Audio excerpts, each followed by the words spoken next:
Hey, everybody. I'm Captain Tommy Scoville, and you are on the lifeboat. Boy, people, how good was last night's interview, huh? I'm telling you, the Grizz hit it absolutely out of the park. The amount of feedback that I have gotten in 24 hours has been second to none.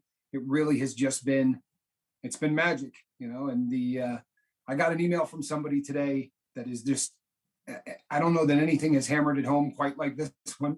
All it said in big letters with an exclamation point was winning.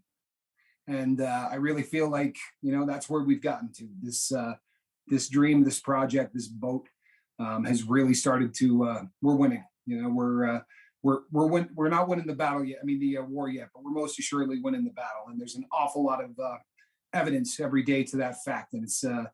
I know it's making me happy. And I know it's making the crew happy. I know it's making Mark happy. People, how good is the boat looking? Could not be any happier with where we are right now. Today, we're going to be talking about triggers. There's a couple of things I want to go over because since the last time I did this, there's been some talk about triggers in a couple of different locations that the people that quite simply don't get it. A trigger is not something that immediately makes you use dope or drink. It's not what a trigger is. And let's start with one that got bantied around for a while and just heinously misunderstood. There is a difference between triggers and trigger words. Trigger words are not things that make you want to use. That's not what that is. Trigger words is an expression that has been used probably for the last decade in the mainstream, not in the recovery or drug and alcohol culture. And it's a term that means when you say something for no reason other than to try to draw someone into an argument or a fight. That's a trigger word. A great example, and I'll use myself because I often do. I was speaking with somebody that I did time with, and I'll be honest, I was being snarky. The reason behind that isn't important, but this person is a gang member. And I knew that the next phrase out of my mouth was going to make this man angry. It was what I was going for. I'm not saying it's mature, but I said to him, well, you know, I've always found that the people who end up tipping up, which is the term that they use in prison, meaning to join a gang, I said, I've always found that the people who tip up do it out of fear. These are not individuals who are strong enough to stand on their own. So they will join whatever hate club is out there so that they feel more protected. It was a trigger, people, not a trigger that was going to make this man go to the liquor store. This is a trigger that was going to make this man angry. Now, again, not very mature. I'll be honest, I'll probably stand by what I said, but not very mature. But that's a trigger word. Don't want to confuse that because it did get confused a few weeks back and there were people talking about it and blah, blah, blah. Okay. But what a trigger is this. Now that you're in the process of trying to get sober and live your best life, triggers are things that start the process of the brain doing one of a couple of things. One, romanticizing, right? There are triggers that cause you to romanticize your former drug use. If you quit doing heroin today, you are going to go through such awful withdrawals over the course of the next, 3 to 9 days, that when that leaves your system for a long time, your memory of that drug is going to be vomiting. It's going to be the inability to control your bowels. It's going to be muscle cramping. It's going to be pain that very few people who have not been addicted to an opiate can understand. However, that fades over time. And then what happens is we go down the road and we hear a song, right, which is a trigger, or we see a scene from a movie, which is a trigger. And what that does is it gets us thinking back to our drug, but we don't think about vomiting. We don't think about the inability to control your bowels. What we think about is the first time we did that drug, or the third or fourth, the time that you did it and all of your problems seemed to magically disappear.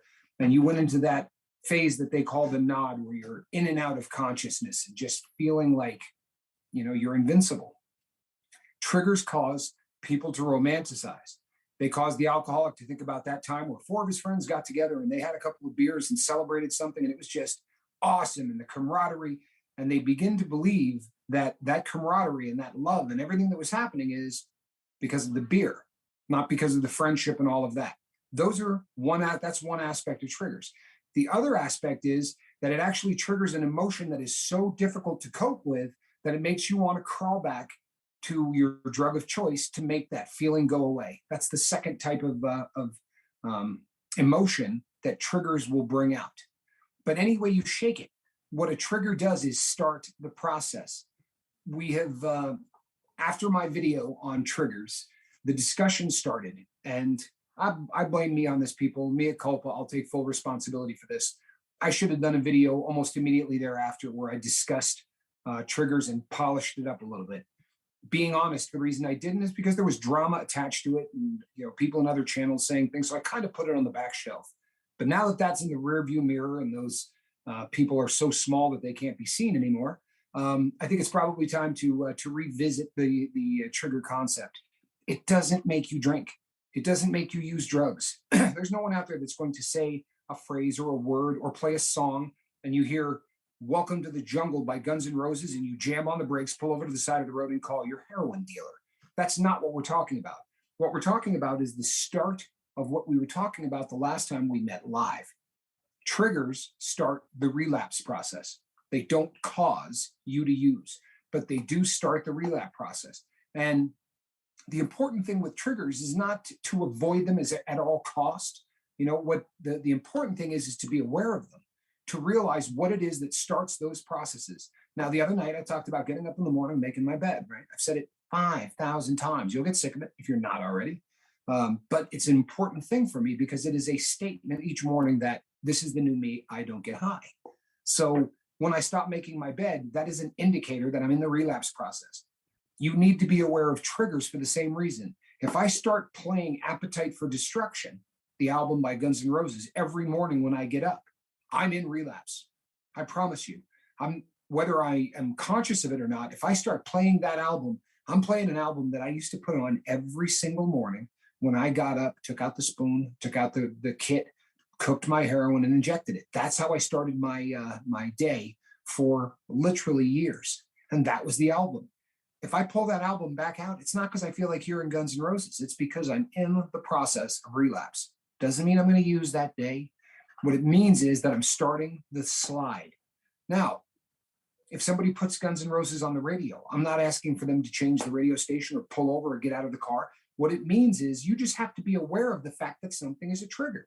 You have to be aware of the fact that subconscious things will happen, unless, of course, you don't allow them to. How does that happen? If you subconsciously, if Mr. Brownstone comes on, and you just start thinking back to the time where you were getting high and life was great. Me as an example, if I hear the song Mr. Brownstone, I have to make a conscious decision to think about the hell that drug has put me through.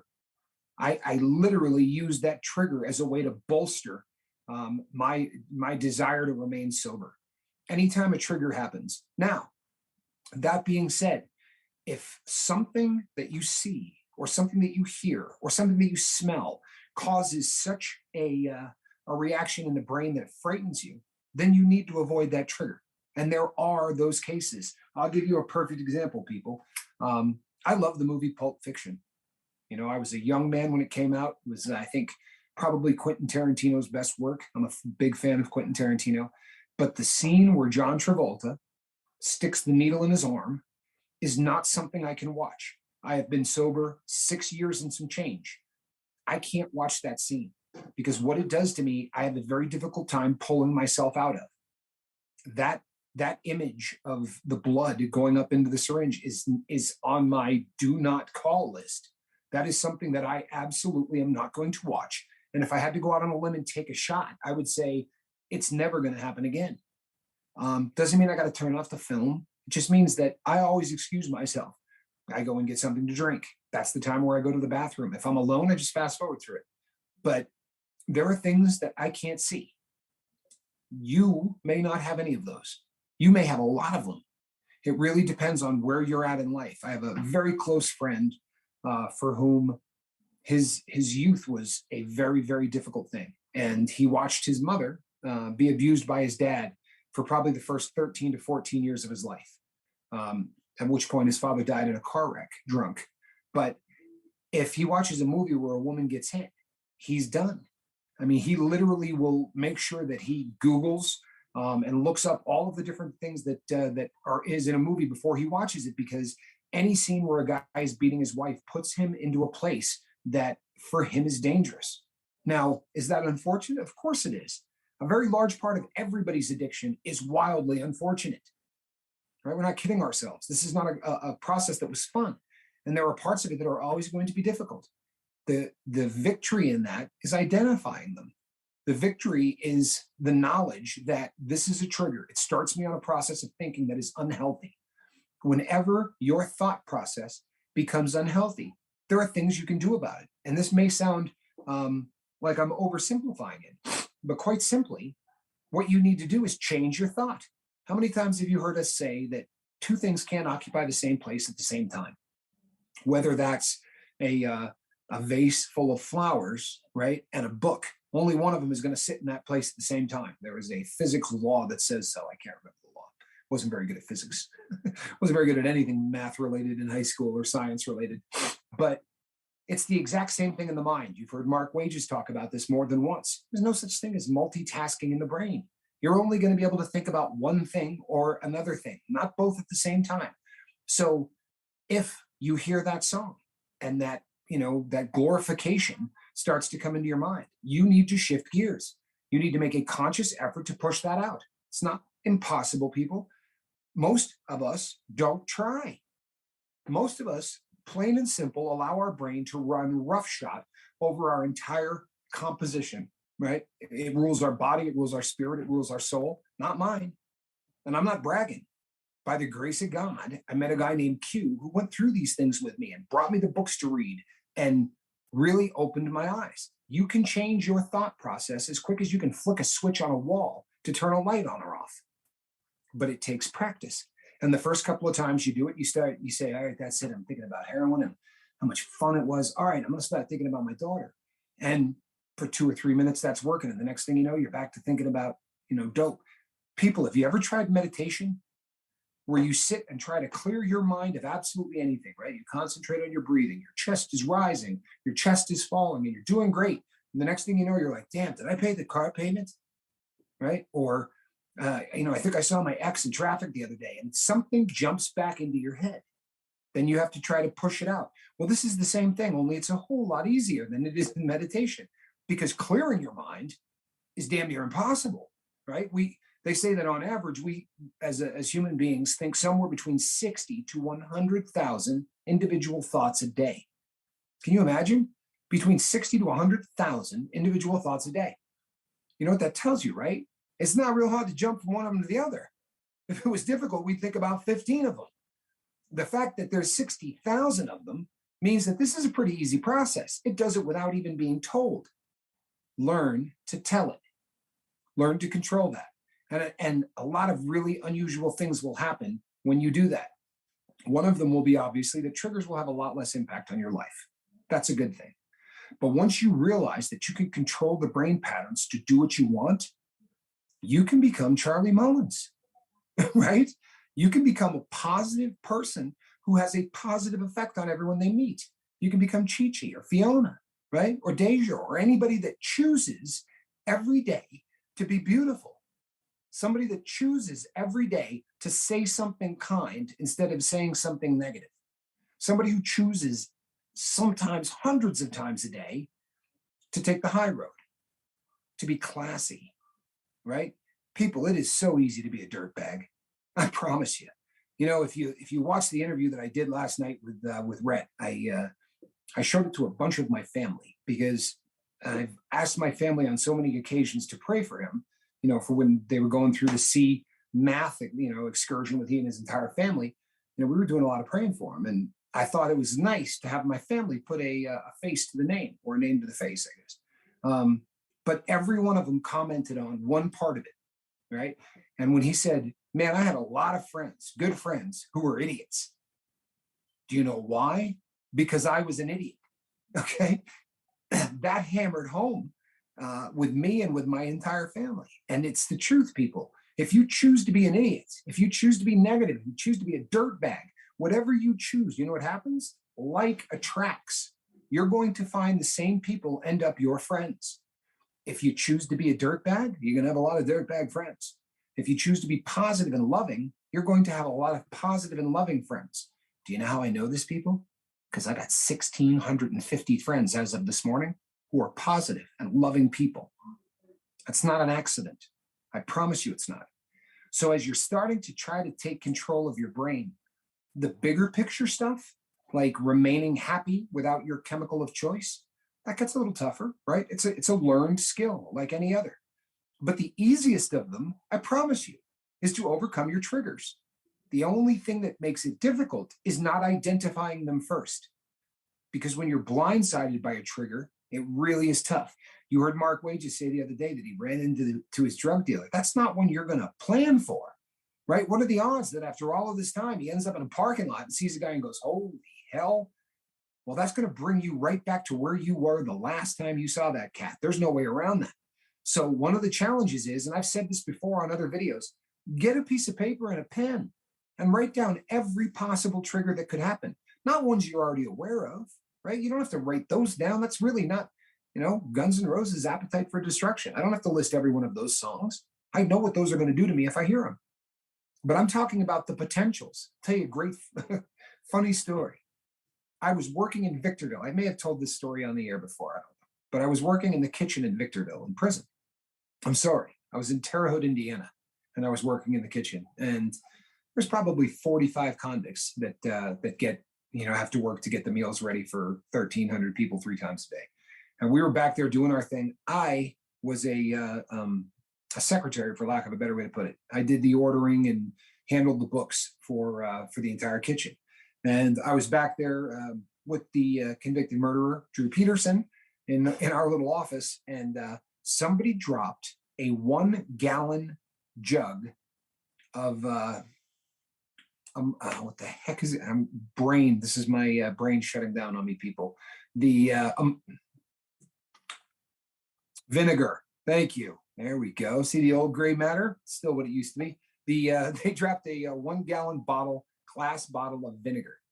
It hit the ground, obviously, and shattered. People, if you've ever been addicted to heroin, especially tar, it smells like vinegar. The process that they use to make it leaves a unbelievably strong vinegar taste. Not so much a taste, but a smell. Overpowering. And when that glass hit the ground and broke, the fans, because there's no air conditioning in there, the fans took that smell and pushed it all over that kitchen until it hit the office that I was working in. And the gentleman I was working with looked at me and said, "Are you all right?" I'm like, "Do you smell that?" And he's like, "Yeah, it's vinegar." I honestly had to go up to my boss and I said, "Listen, I want to go back to the cell block. I'm just having some problems and I need to get out of here." And he goes, "Was it the vinegar?" And I said, "Yeah." I said, "It actually, it is the vinegar." I'm like, he goes, "Yeah, it's making you think of heroin." I'm like, "How do you know that?" And he said, "Because 2 other guys have already come up and said that they need to leave." Your olfactory senses, right? Your sense of smell, believe it or not, is your strongest memory in the body. So if you smell something, if you're a person whose drug of choice is meth, and you catch that sort of kitty litter kind of smell that substance often has, that's going to take you back instantly. Plan for it. Think about it. The day is going to come where you're going to smell that. Don't get blindsided. Think to yourself, you know what? I know what's going to happen when I smell that. It's amazing what you can do to your brain if you plan for it. So as we start to think about triggers, number 1, don't glorify them and make them into something they're not. Don't give them all power. "Oh, I heard the song. I had to go get high." Come on, people. You're looking for an excuse to get high. No trigger ever sends somebody immediately to the store for their bottle of booze. I don't care. It's not the truth, right? We're not going to sit and BS each other. It's not the truth. It starts the process. But if you end up at the store, you passed 6 other stop signs on the way there and chose to drive by them. Plain and simple. Now, like anything else in life, as you're getting to that first stop sign, you're going 5 miles an hour. When you blow through the second one, you're going 15. By the time you're to the 5th one, nothing is stopping that vehicle, right? Short of a miracle, you're going to end up not just relapsing, but using, starting from scratch, having to quit again. Now, obviously, we never quit quitting. But boy, it would be nice if we could, huh? How nice would it be if this is your last time? I promise you, people, it's mine. Again, every other rehab in the world says never say never. Look at me. I'm never doing heroin again. Why would I? I am accountable to a lot of people that I really care about. I got a mission that means more to me now than my life. And there is no end in sight to the good that we can do through what we're doing here today with you people here. I got a partner who believes in the exact same thing that I did and is really doing the heavy lifting so that I can show up here and do what I do. People, I was at a dinner party until 3 minutes before this video started. That's the dream if you're trying to do what I'm doing. It really is. Now, before we go and do some question and answer, I thought I would go over some other things because I've had a very interesting couple of days, and I don't know that I've shared it with everybody, but you see this thing right here? This is the pinky on my left hand. Yesterday at work, while lifting a pallet, which is actually 2 pallets that have been nailed together and extended out. I know that because I built it. But I was lifting this pallet to get it above 6 feet high. You reach sort of a fulcrum where the pallet gets high enough where you can tip it and then push it over. Unfortunately, that fulcrum didn't actually get to where it was supposed to, and the pallet fell back down toward me. So I grabbed to the pallet to hold onto it. And as it slid down, either a nail or a very large piece of wood in the shape of a nail went into my pinky. And it went in deep enough to hit the bone. So I have a very ugly puncture wound in the pinky. So today, the finger is about twice the size that it was yesterday, and it is definitely becoming infected. My guess is that there is something still in there, piece of wood, whatever. I have actually tried to root around in there to get it out. Use some tweezers. I actually had a scalpel from years ago that I had when I was a practicing addict for lancing things that got infected. So I widened it a little bit and tried to get in there and get whatever was in there out. It's not going to happen. So today I went to the emergency room, the one that I was sent to by my employer. When I walked in the door, they said, you are patient number 17. This is not a random number. That means that there are 16 people that will see the doctor before I am seen. I said, how long is the wait time? People, I am not making this up. They said, best case scenario, 5 to 6 hours. Best case scenario, 5 to 6 hours. There is no way on God's green earth I'm sitting in a waiting room with 60 people wearing masks. God knows how many of them carrying some new variant of the you-know-what. So I sat in the car and listened to music. I'll be honest with you, sitting in hospital waiting rooms is a trigger, because there were times in my life when the heroin dealer got busted. You go down and you fake an injury and you get a bottle of pain pills. And I've done it. I cannot begin to tell you how many times, so just being back in that environment. And the reason that we're doing this today, we're talking about triggers, was because it hit me like a ton of bricks. I was like, damn, here we go. I went outside, I listened to the radio. I started sending some texts to some friends. You know what I did? I changed what was going on in the computer, right? I hit delete and then got to something new to think about. Fortunately, I've got this cool boat and this great mission. It becomes very easy to clear my mind of things that are not healthy, which is exactly what I did. Now, did I see the doctor? Not so much. After waiting there for better than 6.5 hours, I found out that building does not stay open until midnight. No, in fact, that building actually shuts down at normal business hours. Had they told me that when they said the best case scenario would have taken me to 5 o'clock, which was closing time, I wouldn't have been there, period. But I figure right around the time this video ends, I will go and park in that parking lot and go to sleep until tomorrow morning at 7 when they open, so that I can be the first person in line, so that I can get this taken care of, because it is literally swelling. I don't know how the camera will pick that up. I don't know if you can see where the Band-Aid attaches. Okay, that's as much of the Band-Aid that will touch. Now, you know how long a Band-Aid is, right? Well, every single time I put one on, there's less of the Band-Aid touching itself. It's about cutting off the circulation now, as those 2 points barely make contact. When I remove this and put on the next one, it's not going to make contact at all. So I'm working with a bit of an infection, and the pain from it is not quite exquisite, but it's bordering on that exquisite pain that you've heard my brother and I talk about in the past, where the pain just gets to the point where you're like, boy, damn, you just don't get pain like this very often. The throbbing is up past the bracelet on my watch, and it's really it's becoming an issue. I'm chewing, Advil. I'm doing 800 milligrams of ibuprofen every few hours. And the one thing I can tell you, people, is I'm not taking a painkiller when I get in there tomorrow. There's no chance in hell of that happening. Thank the Lord that I didn't break something in half, because I still wouldn't. I will literally take the hat off to Mr. Saigon Cinnamon, who has been wrestling through them grinding away parts of his jaw, and doing so without pain medication, which makes him, without a shadow of a doubt, a hero. I'll move, and a recipient of the award. Right, I want to make sure that award shows up. The award for participation, because Saigon, you're my hero, brother. I mean that. You know what I mean? That's fighting the good fight. That's being strong. That's, you talk about an excuse, right? Every addict in the world goes, well, come on, they ground away my jaw. I didn't want to take the stuff. I had to. You're a hero, brother. To me, to everybody else, and I promise you, to your son. And someday he's going to be old enough to know exactly what that really means. The fact that you went through that. There's a great word, right? Stoicism. People who are stoic, who take that pain and just grin and bear it. And not only are you suffering through it, but you're coming here and cracking jokes at the same time. I'm proud of you, my brother. I really am. I'm proud of you. And as I was sitting in that outside parking lot, waiting to go back into that waiting room, I can't tell you how many times I thought, I'm just going to Saigon this thing. There's no chance there's no chance. Now, I also would probably get viciously ill because of the medication that I take. But regardless, people, there's no way.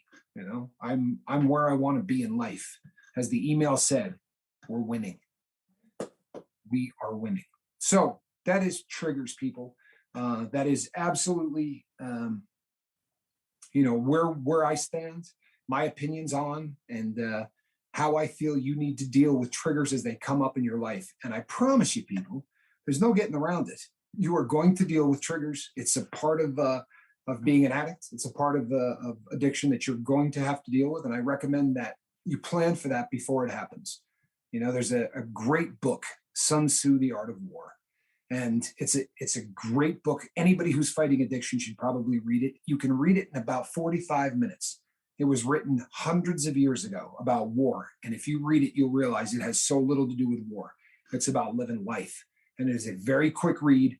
And every single one of the little quotes, so to speak, because they're not quotes, but it will say, Sun Tzu says, and then it will tell you something. But Sun Tzu says that every single battle is won or lost before the first shot is fired, before the first sword is drawn.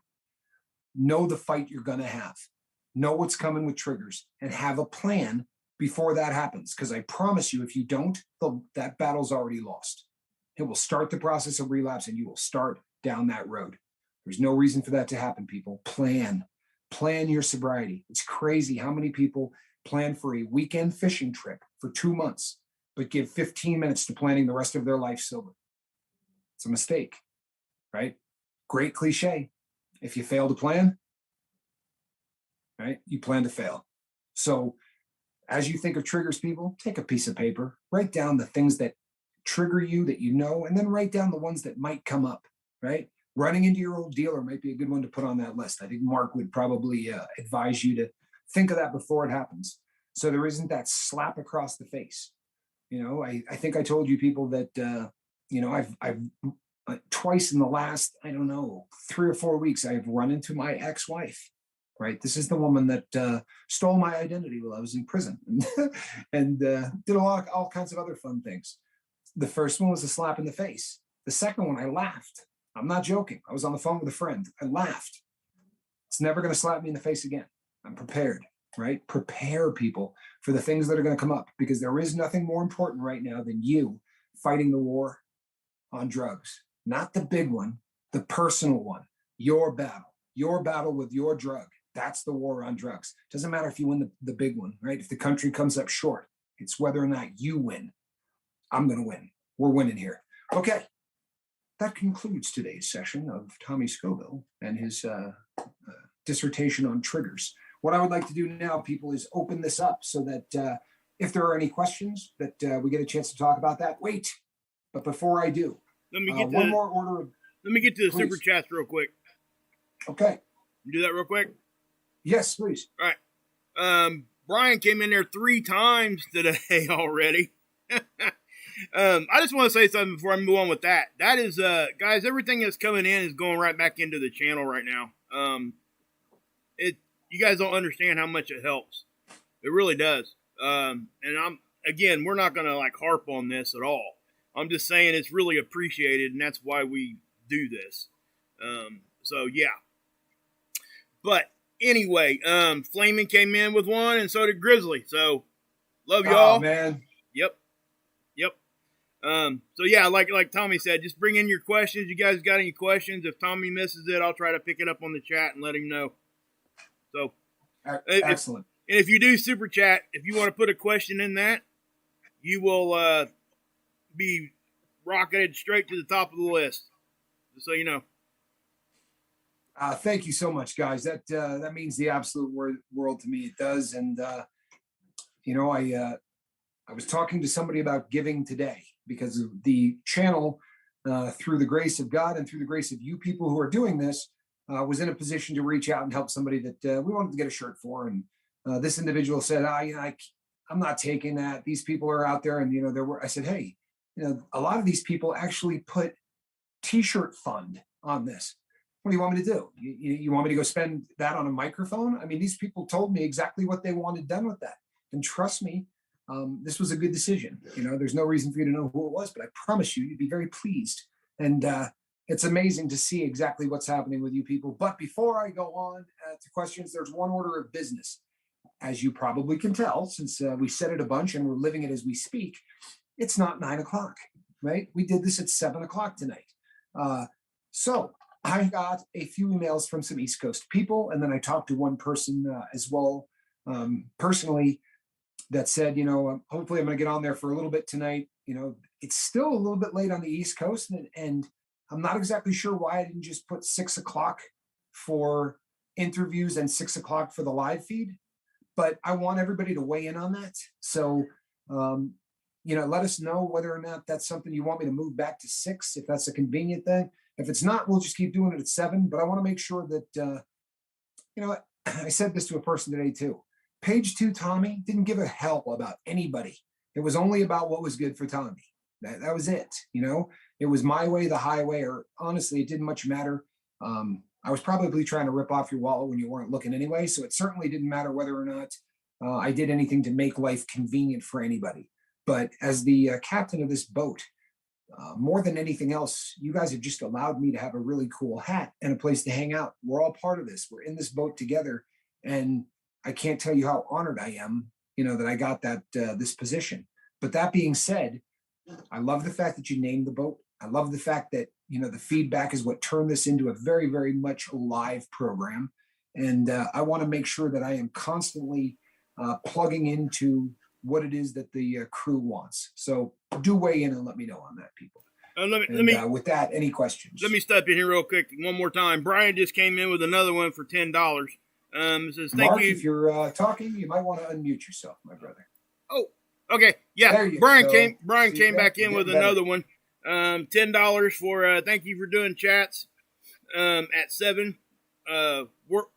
Worst coast, 9 p.m. best coast. Okay, I got you.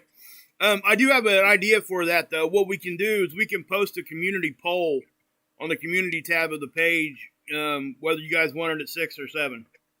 Excellent.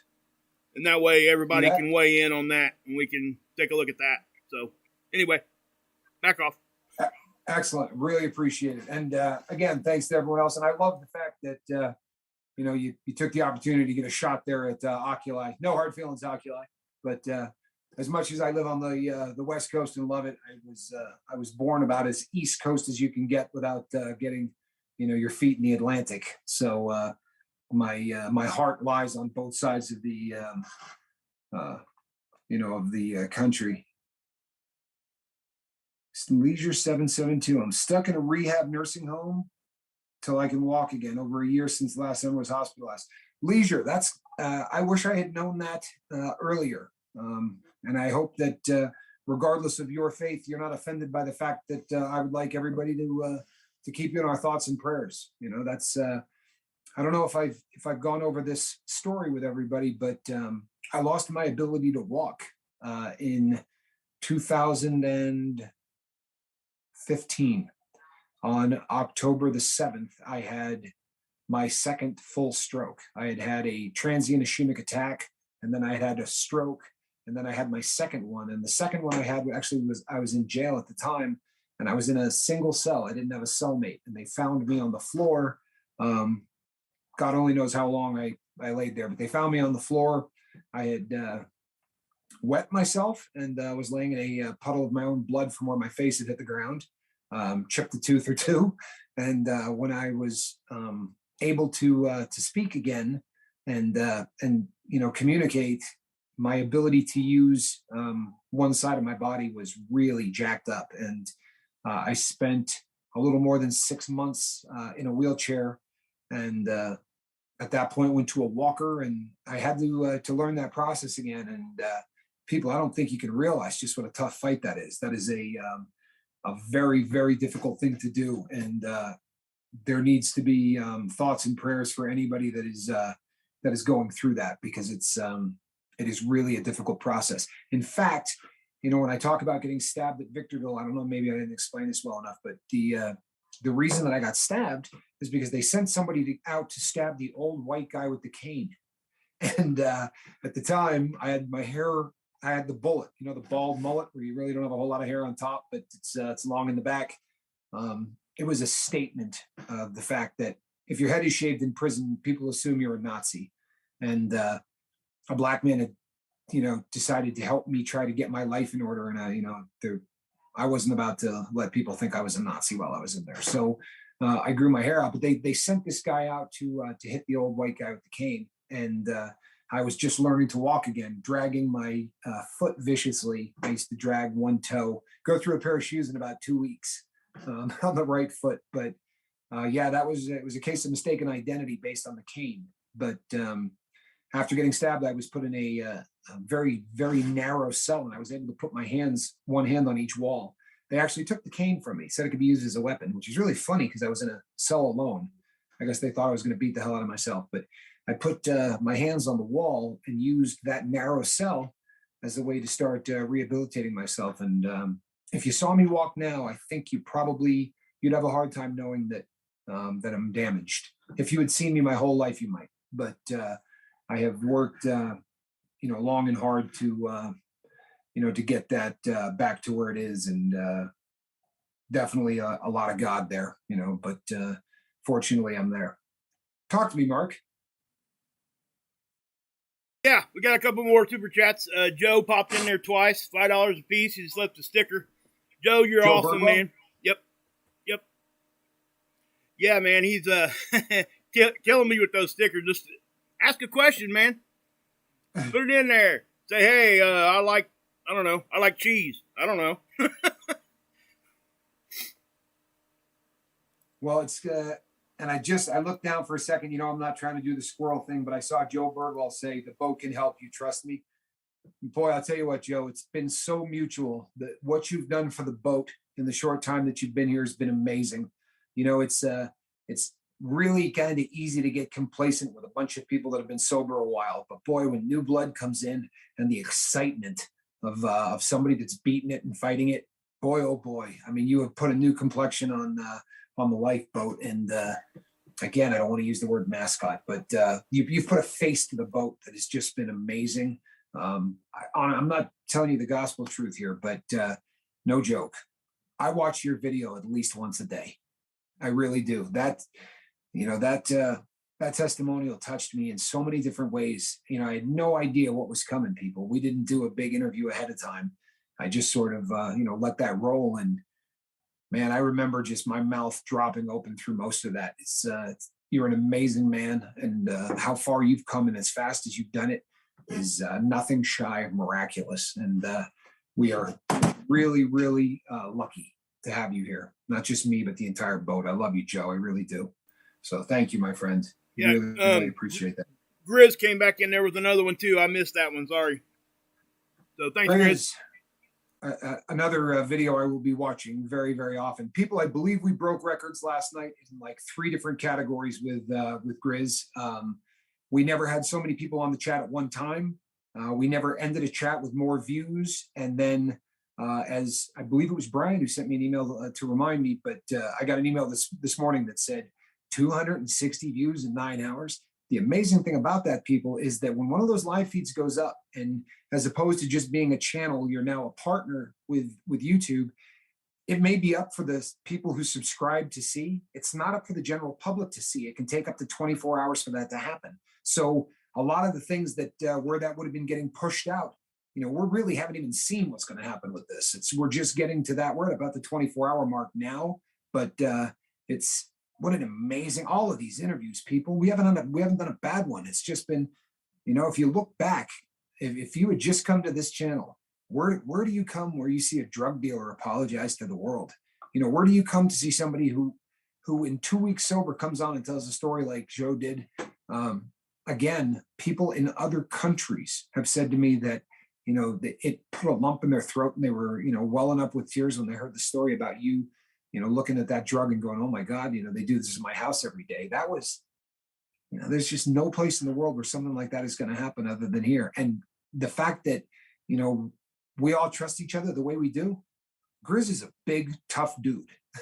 And to come on and be willing to, to get emotional the way he did, you can't do that without a level of trust. And, I got to say this, I have to. There was a period of time where people were claiming that I blocked a bunch of people from this boat who I never blocked, right? You know this. But the only people that I have ever blocked on this boat were people who literally either encouraged drug use by people, or people who just came for the purpose of disrupting what we have here. People, as the captain of this boat, I am as much along for this ride as anyone here. My only job is to ensure that this remains exactly the way it is. This will always be a place where you can be as open as you want to be without any fear of a jackass saying something stupid or treating somebody bad. That is never going to happen on this boat. Sorry, that's all I got to say about that. I'm not trying to harp on any of it.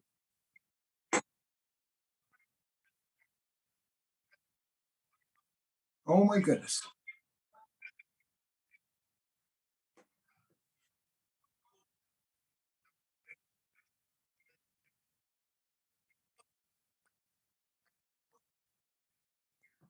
Correct.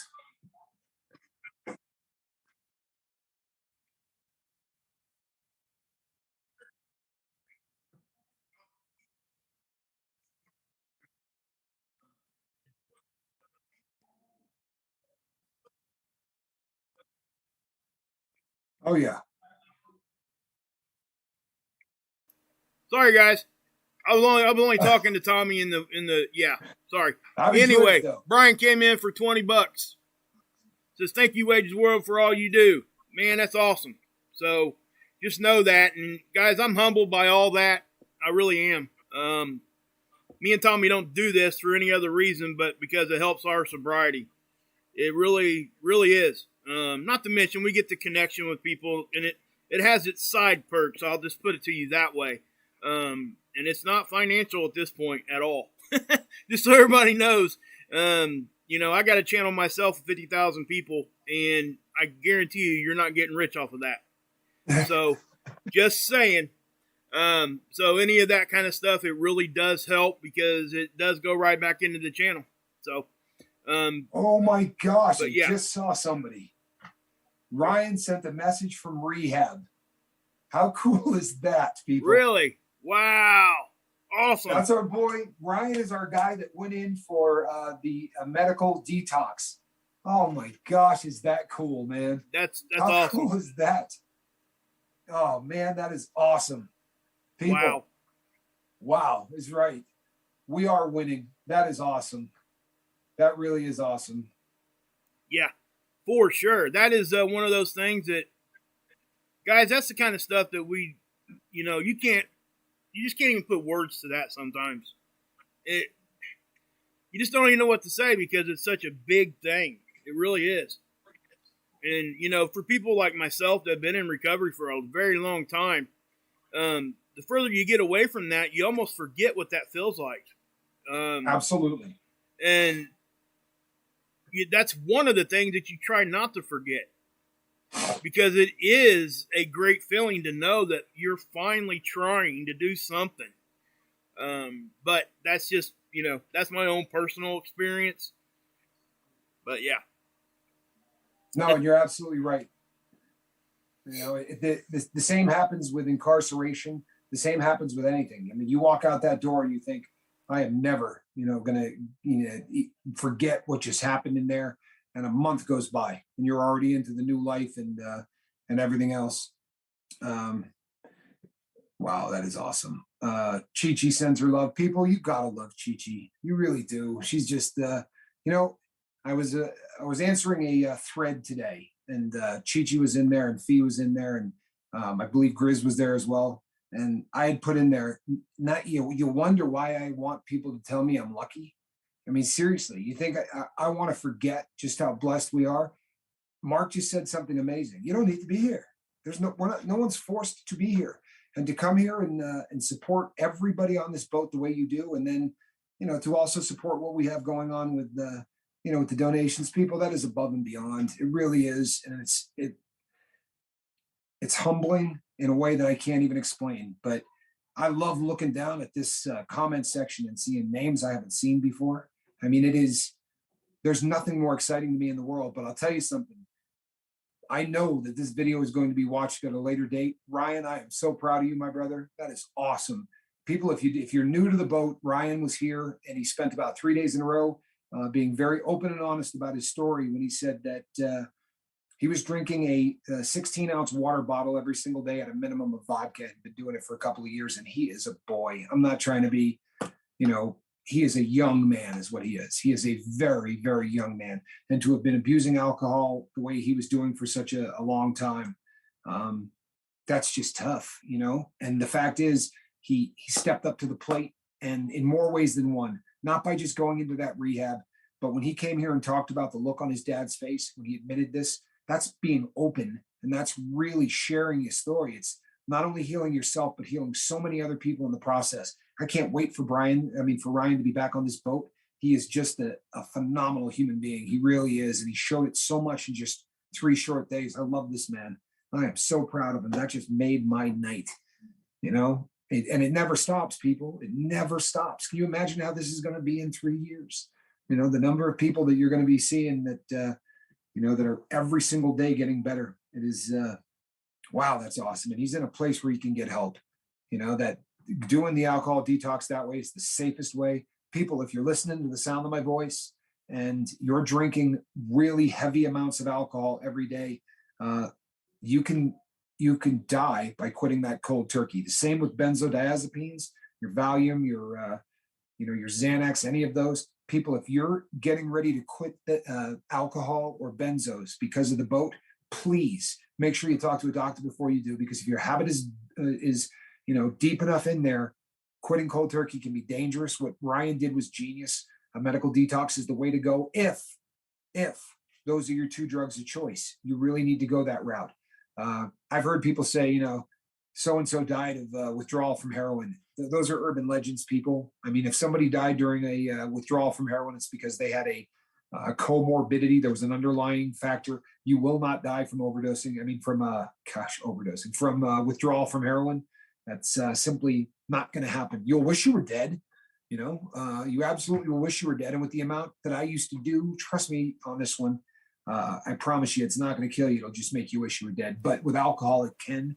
Please seek medical advice, and don't let, if you say, well, I don't have money, I don't care what anybody tells you. This is a country where if you walk into an emergency room, they can't legally turn you away. Go in there and tell them that you're planning on doing this. They're going to take care of you. We can all figure out all of those things at a later date. And I would withdrawal from those 2 can be fatal. I would add this too, guys. If you look at the ticker, there's a national hotline there for anybody that needs help. What they'll do, I can't guarantee you what kind of program they get you to, but they will find something that's local to you, or at least regional, and it's 24 hours. So if you find yourself in a bad spot and you come here to the boat, it's there. Brian Michaels just came in for $50. Wow. Oh my gosh, Brian. But Yeah, it says this boat has saved my life. Thank you, Cap, Mark, and everyone else. Brian, I mean it, man. And like Tommy Thank you. says all the time, you guys are saving our lives just as much as we're saving yours. Bingo. It's really like that. I know it sounds cliche, and I know it really sounds kind of like wussified or whatever, but my gosh, that's exactly what it is. There's no other way to say it. There is no question. I got before we're getting up to the top of the hour. You have to hear this story before I go, people, because the timing is just absolutely perfect. You remember Journey? When she did her story, and she said she went back in front of the judge, and the guy said, I'd like to see a DNA test. Okay, today, people, I was sent to a new rehab. Right, I have to go through a new process because the people that were handling the federal probation counseling lost their contract. So, you get a counselor, you get a group, you go through all of these things, and then boom, you got to change again. And I'm bitter. I really am. I don't want to have to tell the story again. A 3-hour intake. Okay, so I went this morning for my 3-hour intake. And when I walked in and I sat down, now we know I've got a few issues with the cerebral infarction and some memory problems. I sat down across from a man that I have never seen in my life. However, apparently I have seen this man plenty in my life. When I was out of prison the very first time around, this was my counselor, and this was the place that I had gone to. I have no memory of this, but about 30 minutes into my interview session, right in the beginning, he said to me, "You don't remember me?" And I said, "No." And, we sort of went that route. But 30 minutes into it, he said to me, "If I didn't know who you were, I would not believe I was talking to the same person." And I said, and I may curse on this show now, people, but it's going to be brief, I promise. And I said to him, I go, what do you mean? He goes, "Well, you were a douchebag." He said, "You were one of the worst people that ever came through this door." And I don't ever remember being like combative or anything else. I said, "I was mean." He said, "No, you were just a liar." He said, "You came in and you told us that, you didn't have anything to worry about, and you were clean." He said, "And I knew you were getting high." He said, "Everybody in the room knew you were getting high." And it was eye-opening, people, because in my, page 2 Tommy, I was convinced the whole world, thought it was buying into my line of crap. But, and I kind of hung my head, and he goes, "But I'm telling you something right now, we're going to wrap this up in the next 15 minutes because you don't need counseling." And I mean, what an experience, you know what I mean? It was just, the last place heard the exact same thing and wanted me to do 3 sessions a week for a year and a half. This man said they were trying to get paid. There's no reason for you to be in counseling. And he then subscribed to the boat, which I think is about the coolest thing in the world too. It was just an amazing thing. It really was an amazing thing. Yeah. Wow. Yeah. Thank you so much, Brian. Thank you, all of you. It really has just been amazing. But yes, Jacob Forster says withdrawal shock. Withdrawal shock is a reality, but the only thing that is going to kill you is a comorbidity. I mean, you can actually look this up. My habit, I've been pretty open. It was about a $650 to $700 a day habit. At the end of my heroin career, that was about 12 grams a day. I was doing in the ballpark of a half a piece daily, and I cold turkeyed it in a prison cell. And they weren't worried about giving me medication or anything else. They were worried about coming in and taking my blood pressure every 2 hours. And you go through a curve. But Jacob, yeah, people die all the time, but it is not from the withdrawal. It's from comorbidities. If you have something really wrong with you and you go through that process, but the actual withdrawal of the drugs, they will list through Center of Disease Control, any other place that it's printed. There's only 2 drugs that complete and cold turkey is going to, take you off the planet. And basically it's because it's the same drug. I mean, it really is. Alcohol and benzos. Benzos are just alcohol in a pill. What it does in the brain is really identical. And, withdrawal from that will kill you. But yes, I'm not saying that there aren't people that are going to die today, but it's not going to be from the withdrawal of the heroin. It will be from a comorbidity. Let me pop in here again real quick. Fi come in with another super chat. We love you too, Fi. But I want to say something here too about what you were just talking about. And I know that this might not be the most popular thing that people might think about, But if you find yourself in a facility somewhere that doesn't want to give you help, Joe just popped in with another super chat. But anyway, Oh, Joe. If you find yourself like, say, a hospital emergency room, and they don't want to give you psychiatric help or whatever, or rehab help, that kind of a thing, I hate to say this, but just tell them you're thinking about hurting yourself. They can't let you leave. They are bound by law as soon as you say that to keep you.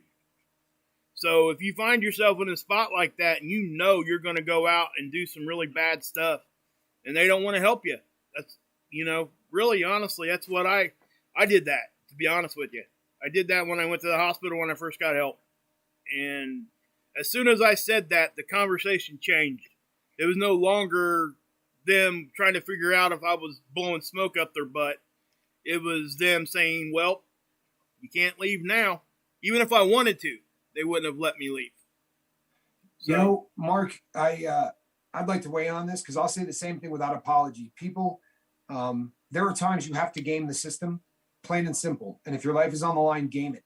Just like what I'm about to tell you. If you get in and they start talking to you about your insurance and your habit is cocaine, mention to them you drink an awful lot, because every single insurance on the planet is going to cover you for alcohol, but a great many won't cover you for other drugs. Do I feel bad that you're getting over on an insurance company? People, my job here at this boat is to try to make sure that every single person here ends up alive and not in any danger whatsoever as they try to get sober. So no, I don't feel bad for AIG or anybody else. They'll be fine. The premiums will get it taken care of. But if you have to game the system every once in a while, people, I believe that that's probably one that we can forgive you for. And the thing, and the thing is, guys, everybody's going to have a different opinion on that. Okay, so anything that I'm saying, at least, it's up to your guys' decision to make that decision. But that's just been my experience. And what Tommy just said, I actually got kicked out, not allowed into a rehab facility, and had to leave and go dry for almost 2 days. And that's how I ended up in the hospital, where I had to tell them I was thinking about hurting myself. If I had just told them I had alcohol problems, which I did not, they would have taken me immediately. And the intake nurse was trying to get me to understand that before I left. Yeah. I could have told her I drank 1 beer a day, and guess what? They'd have kept me. Because now they have a reason to. So, and I watched, and the benzo thing is real. Okay, guys? I watched a 40-year-old woman that looked like she was 60 in a wheelchair in my rehab seize out right in front of the whole group and die. And she was at a medical facility. So that tells you how dangerous that is to come off of by yourself with nothing. You just don't do it, guys. Don't. Well, people, we've run a little late. No apologies for that, but we're getting to that time of the day. Folks, I want to make just a couple of quick things before we go. Number one, please keep the goodbye letters coming in. Don't forget those. If you haven't written a goodbye letter to your drug of choice, please do so. It is absolutely healing. It's not something you're going to regret. Also, anybody that would like their story told, if you feel like doing the interview the way that you've seen done on here is something that's going to be cathartic for you, and just as importantly, is going to be something that touches the lives of others, I really encourage you to do that as well. Each and every person who has done it has said just how much that they got out of that. And then lastly, before I call it a night, I got a couple of emails about something cryptic that I said on this morning's video in terms of, the people that I've met on this boat and the things that have happened. And people, there's a time and a place, for everything. And I'm sure that time is coming up and it will be this place. But I most assuredly have met the love of my life on the lifeboat. But that conversation is coming up, I promise. But it just isn't coming up today. People, I am Captain Tommy Scoville. This is the lifeboat. I love each and every one of you. To all of you who donated today, thank you so much. I promise you, it's going right back into the boat. As Mark said, especially at this juncture, people, it is just making this better. It's, I probably shouldn't say this because it'll bum them out, but if you knew how many times people, we go to do something and Mark says, well, I'll just have to get the upgraded package of that software because the free one doesn't do it. And that's just one of those things that happens every other time I turn around. But it's nice when the boat can do to do something back and put it into that. So God bless each and every one of you.